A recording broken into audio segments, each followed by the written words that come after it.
بسم اللہ الرحمن الرحیم۔ انسان زندہ ہو کہ مردہ،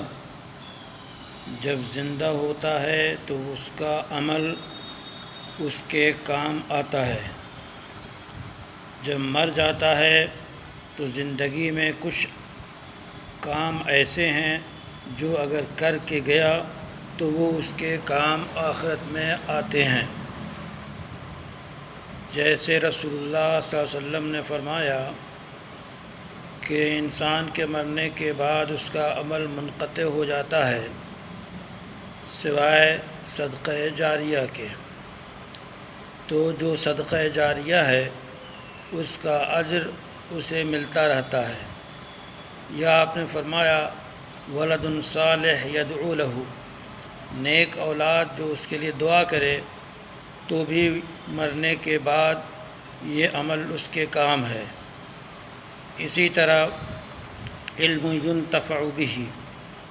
کہ وہ علم جس سے فائدہ اٹھایا جائے وہ چھوڑ کے مرا تو وہ بھی مرنے کے بعد اس کے کام آئے گا۔ مرنے والے کے لیے زندہ کی طرف سے صدقہ کرنا احادیث سے ثابت ہے اور وہ صدقہ اس کے کام آتا ہے۔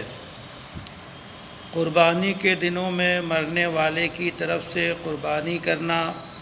بہترین صدقہ ہے، اور جس طرح صدقہ اس کے کام آتا ہے قربانی بھی ایک صدقہ ہے، وہ اس کے کام آئے گی۔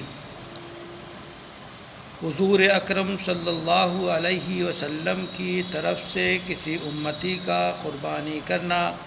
عین سعادت ہے اور خوش بختی کی بات ہے۔ سیدنا علی رضی اللہ تعالی عنہ 2 بھیڑیں خریدتے،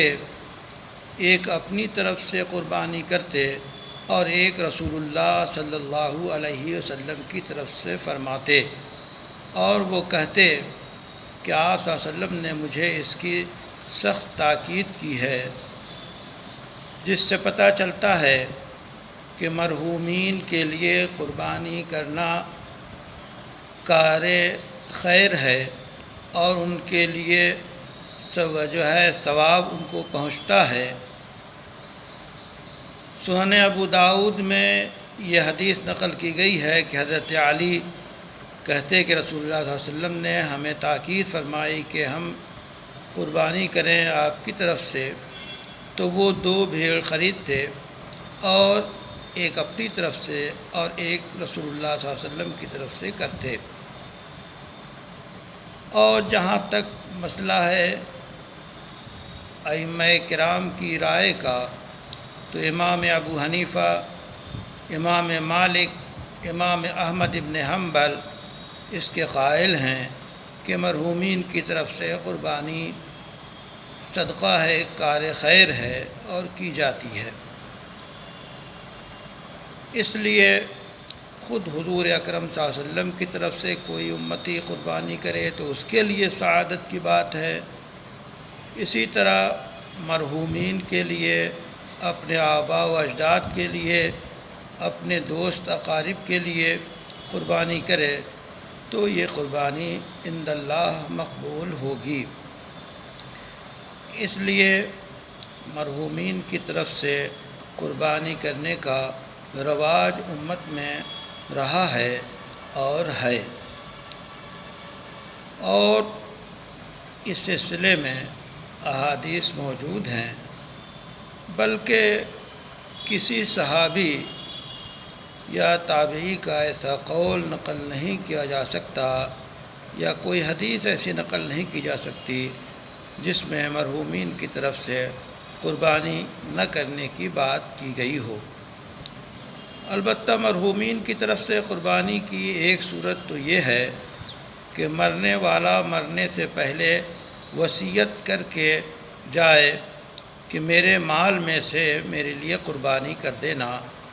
تو اس طرح اس مرحوم کی طرف سے قربانی کرنا اس کے مال میں کے ذریعہ واجب ہے۔ البتہ یہ گوشت جو ہوگا یہ صرف محتاجوں اور فقیروں میں تقسیم کیا جائے گا۔ دوسرے یہ ہے کہ مرنے والے نے مرتے وقت وصیت کی کہ میرے لیے قربانی کر دینا، لیکن اس نے مال نہیں چھوڑا۔ اب کوئی شخص اپنے مال سے اس مرحوم کی طرف سے قربانی کرتا ہے تو یہ قربانی صحیح ہے، البتہ یہ گوشت جو ہے صرف محتاجوں اور فقیروں کے لیے خاص نہیں ہوگا، بلکہ یہ قربانی کے عام گوشت کا حکم رکھے گا۔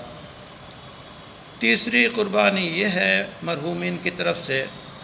کہ اس کی طرف سے وصیت کے بغیر بلکہ اپنے اگلی نسلوں میں سے باپ دادا اور لوگوں میں سے کسی نے وصیت نہیں کی، پھر بھی ان کی طرف سے ان کے ایصال ثواب کے لیے قربانی کر رہا ہے، تو یہ قربانی ایسی ہے کہ اس کو ثواب پہنچے گا اور یہ گوشت عام قربانی کے گوشت کی طرح خود بھی کھا سکتا ہے، دوستوں کو کھلائے اور محتاجوں اور فقیروں کو بھی دے۔ قربانی کے سلسلے میں یہ بہت واضح بات ہے کہ مرحومین کی طرف سے قربانی درست ہے۔ اللہ تعالی ہمیں خیر کی توفیق عطا فرمائے۔